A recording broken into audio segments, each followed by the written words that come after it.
Hi, and welcome to another episode of Emerald Isle Vacation Home Specialist. I am your host, Dennis Richkovsky. Some of you recognize me as the co-owner of Flip Flops Donuts, and some of you know me as your broker of real estate who specializes in waterfront and waterview properties along the Crystal Coast, especially on Bogue Banks and in my town of Emerald Isle, North Carolina. On this channel, you will find essential information from the inside scoops on buying and selling homes to how to live with the ocean, rivers, and sounds that define the Crystal Coast.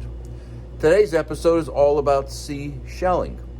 Whether you visit here occasionally or live here full time, knowing about the abundant coastal shelling options that await you in Emerald Isle and along the Crystal Coast is a story worth telling.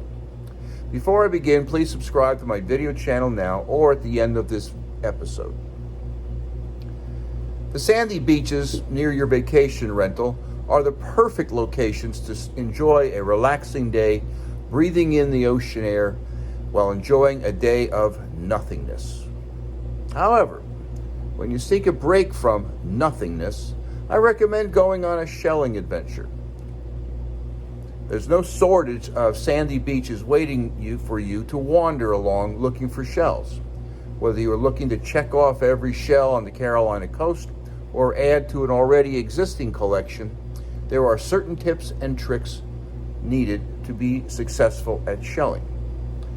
The best time to look for shells is after a storm, because shells on the ocean floor have been churned up. You'll also want to look off the beaten path by going into the water a little further or venturing further up the beach. The tools you'll need are simple: a shovel, a bucket, and a sense of adventure. Now, most people, when they think of venturing off the beaten path or venturing further up the beach, are thinking of Hammocks Beach State Park, Shackleford Banks, or Cape Lookout National Seashore.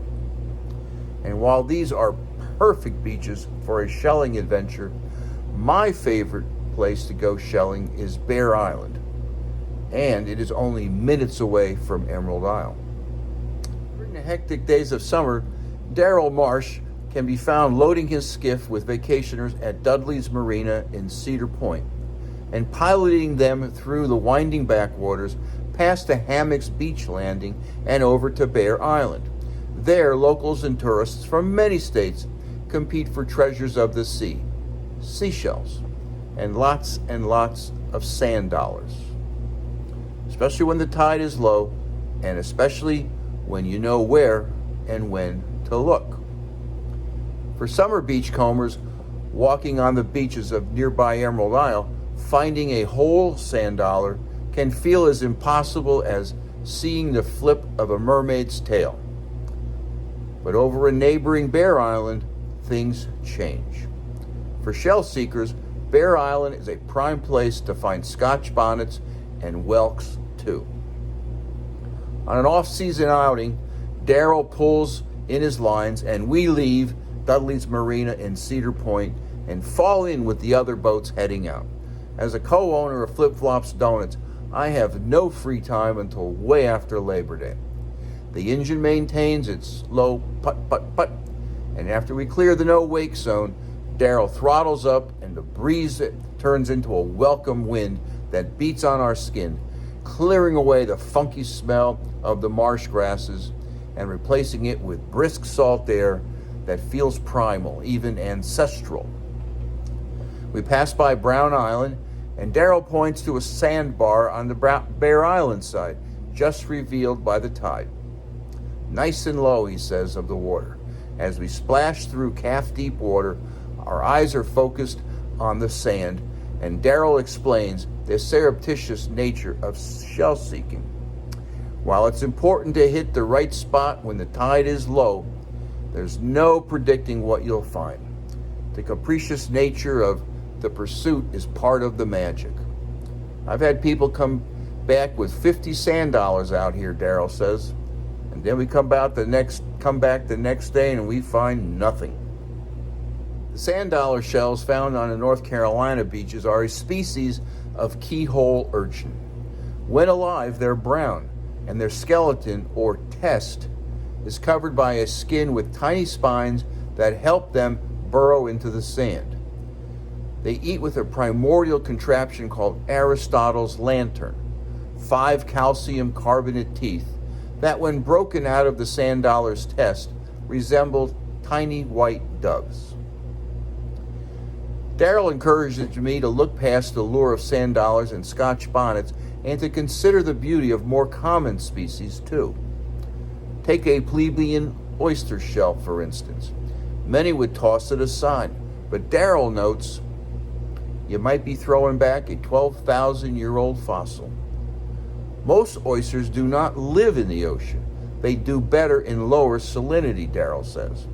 But as these barrier islands move, they uncover oyster shells. So the lowly oyster shell that everybody thinks, it's just an oyster shell, is really a fossil just lying out there on the beach that nobody thinks is cool, except for me, and now you. In less than an hour, Daryl and I have found 9 sand dollars. Our last stop before heading back to Dudley's Marina is a narrow stretch of beach on a tiny island just past the Hammocks Beach ferry landing. Maybe 100 yards long, it's Daryl's place to find fossilized shark teeth. Look for tiny, pointy black shapes, Daryl says, eyes scanning the sand. There, he says. Do you see? But I don't. Daryl draws a circle in the sand, but all I see are broken shells reflecting the late afternoon sun. Daryl bends down and plucks off the ground a tiny ebony triangle, no bigger than a fingernail, a fossilized shark tooth, dropped on the ocean floor possibly tens of thousands of years ago and deposited on this beach at the whim of the vacillating Atlantic tides. He rubs the tooth between his fingers to clean off the sand and hands it to me. Now do you see, he says with a smile, and now you know what to look for. The water laps at my feet and I continue searching. Shelling is a great way to enjoy the beautiful weather and the salty sea breezes that are ever present here in Emerald Isle and along the Crystal Coast. When you get hooked on shelling in Emerald Isle, and I know you will, maybe you'll want to live here permanently. And to do that, and to learn more about buying and selling real estate here in Emerald Isle and the Crystal Coast, subscribe to my newsletter by texting your email address to 919-308-2292. Or sign up for my blog on my website, www.eihomesforsale.com. And subscribe to Emerald Isle Vacation Home Specialist on YouTube at the end of this video. So stay well and stay safe. Come on down. Please subscribe to my channel below and definitely return next week to the same bat channel at the same bat time of 9 a.m. on Thursday for another episode of Emerald Isle Vacation Home Specialist.